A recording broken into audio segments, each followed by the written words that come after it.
Taiwanese umattend ng flip-top event kahit hindi niya maintindihan ng mga battle. Slack1 mas lumalakas pag underdog. At batas nagsisi ng sinupladuhan noon si Angel Locsin. Alamin natin ng mga yan, so tara.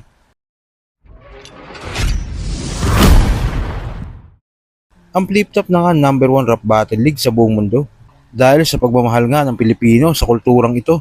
Sa sobrang suporta nga ng mga Pilipino sa battle rap, na curious tuloy ang mga ibang lahi sa mga nangyayaring battle sa flip-top kung ano ba ang mga sinasabi nila. Patunay dyan ang mga sinabi ni MC Dudes at Sharin sa naging podcast nila kay Crazy Mix. Ayon nga sa kanila, meron silang kilalang Taiwanese na pumunta sa flip-top at umattend ng ahon kahit hindi nito naiintindihan ang mga nangyayari sa battle. Ito, kamusta ang hip-hop culture ng Pinoy sa Taiwan? Ay, sobrang solid talaga. Hindi lang basta Pinoy kasi yung hip-hop culture doon, nahahaluan na rin ng mga itim, Mga ibang ng mga local Vietnamese. doon. Hindi, mga asing ibang lahi Ibang rin. lahi din na. Oo. Kasi ayun, sina Sir Daniel Black, yun, mga ano talaga, mga talagang nagtataguhoy din ng hip-hop culture doon. Tapos, yung Sinab, nagkaroon siya ng track doon na limang magkakaibang lahi sa isang kanta. Kolabo. Ay, yung kay Joaquin. Hindi, sa DSP, isa lang yun. Iba Si Joaquin lang yun. Yung Sinab, yung kumanta ng Ebat Adan, OFW na rin siya doon ngayon. Si Tapos Esa. nagkaroon siya ng track talaga na napagsama-sama niya ibang lahi para lang mas lalong lumakas yung hip-hop culture ng Taiwan. Meron doon, si Joaquin nga. Ano, Taiwanese Yung siya, no? Taiwanese, pero siya. talagang Hindi siya nakakaintindi ng Tagalog. Siguro nakakaintindi, pero very, very light lang. Tapos Pero, nanood ng ahon. nanonood talaga siya. Nanonood talaga. Oo. Tapos parang, pag nakita mo yung presence niya, parang alam niya yung nangyayari. Pero hindi yan din kami naintindihan. Baka nakikisabay lang sa sigawan yun. Inana namin siya Pagkausap namin siya English. Talagang, Yung nga, di ba nga, nanood nga ng ahon yun noong December. nanood ng ahon. Pumunta rito sa Pilipinas para Para lang manood manood ng lang. ahon. Tapos di niya naintindihan yung nangyayari. Hindi niya alam yung sinasabi ng mga tao. Grabe, no? Pero gano'n. Tsaka kada event, nakasupport siya dun. Pag manonood talaga siya. Kung magaganong katight yung hip-hop ng Taiwan. Sa kabilang balita naman, papalapit na nga ng papalapit ang second round ng Isa Buhay, etong July 4 na nga ito. At ang main event nga dito ay Slack1 vs Shei. Makikitang yamado dito si Shei, pero ayon kay Lipram, isa sa kaibigan ni Slack1, mas lumalakas daw si Slack pag ramdam niya itong underdog siya sa laban. Hirap na ito. Pero bias ko Slack1, syempre. Pero iba si Shay talaga eh. Pero yun, gusto kong manalo si Slack1. Pero kung pagkukumpray mo silang dalawa, ang lakas ni Shay nung nakarang laban niya, ang lakas din ni Slack. Kung angguluhan, kung gagamitan siya ng personals ni Shay, tangina. Hindi ko alam kung anong mangyayari. Pero syempre, hindi pwedeng maliitin si Slack1. Kung tumagos siya dyan, puta, para na rin siya nag-champion. Pero sa ano na to, sa akin na lang, para sa akin na lang mas gusto manalo si Slack1. Pero sa matchup talaga nila,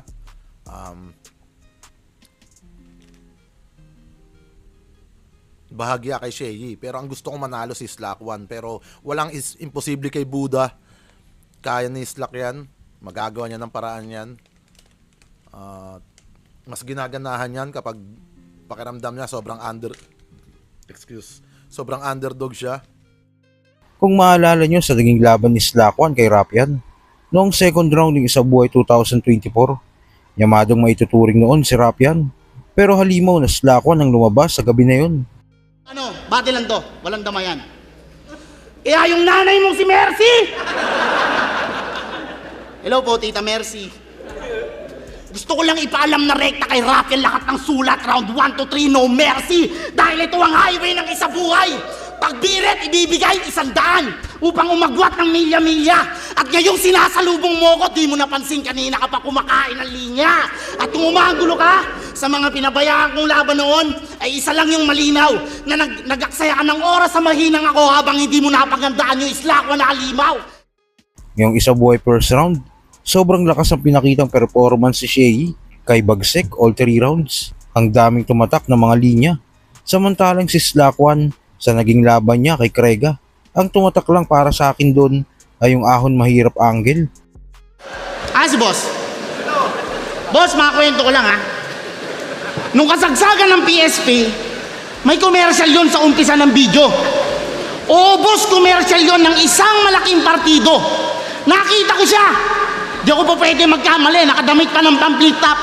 Alam mo ba kung ano sinabi? Ganto. Ako si Krega, ahon mahirap. Pukining ina mo! Underrated silent assassin!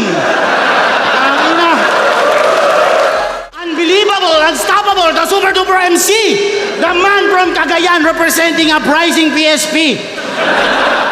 Anyari, di ba maprinsipyo kang tao? Mahal mo yung bayan, galit ka sa kahirapan, ikaw yung simbolo ng pagsisikap. Sa uprising, malalim ka. Ayaw mo nang kinikain ko yung flip-top. Kuwang-kuwa mo yung respeto ng hip-hop kasi nga, ikaw si Krega. Ahon mahirap. Kaya kung gusto talaga ni Slakwan na matalo si Shea, kailangan niyang i-improve lahat ng arsenals niya. At sa uling balita, June 16, 2017, yan ang eksaktong araw nang manood si Angel Locsin ng live sa flip-top. Kung maalala nyo, binanggit pa ni Apex si Angel Locsin sa naging laban niya kay Sayad. Manalo, matalo, Cavaliers to, syempre all in. Pero ayoko magpatalo kasi yung mananalo may libreng halik kay Angel Locsin. Sa gabi na din na yon, may laban si Batas at ang kalaban niya nga ay si Sorhenyo, kung saan upset siya. Magsasampung taon na mula ngayon, bumalik sa alaala ni Batas ang mga nangyari ng gabi ng June 16, 2017 at tila may panghihinayang si Batas dahil sa hindi daw siya naglaan ng oras para sa mga special guest ng gabi na yun. Sinabi pa nga ni Batas na si Ann Curtis daw yun, pero sigurado akong si Angel Locsin ang tinutukoy ni Batas. Nagkamali lang ito. Isa sa mga highlight ng pagbabattle ko, lalo sa flip top, yung gabi na nanood sila Ann Curtis, sila AP Boy 2. Ang kulit, no? Parang mga artista, yo, mga nasa TV lagi. Pumunta sila sa flip top para manood, yo. Tas ang pagkakamali ko, syempre masyado akong hardcore eh. Hindi ako nag-extend ng kung ano man. Hindi ako naipagkwentuhan kung ano. Binati ko lang si Boy 2. Kasi si Boy 2 na meet ko na dati. Wala lang. Parang ngayon, looking back, parang tangin na, ang baduy eh, no? Parang tangin na masyadong hardcore. Pero ano lang, kahit sabihin yung, kumbaga syempre, ganyan yung nakikita nyo sa akin sa battle, may ano rin ako eh. May pagka loner type din ako eh. May pagka introvert din ako eh. Komportable talaga ako sa sarili kong mundo. Yun. So kayo ba mga kuys, ano masasabi nyo sa mga payag na ito ni Batas? At kaya-kayang ma-upset ni Slakwan si Shea? Kung ano man sa loob mo, comment mo lang sa baba. Napapag-usapan natin yan. So yun lang. God bless.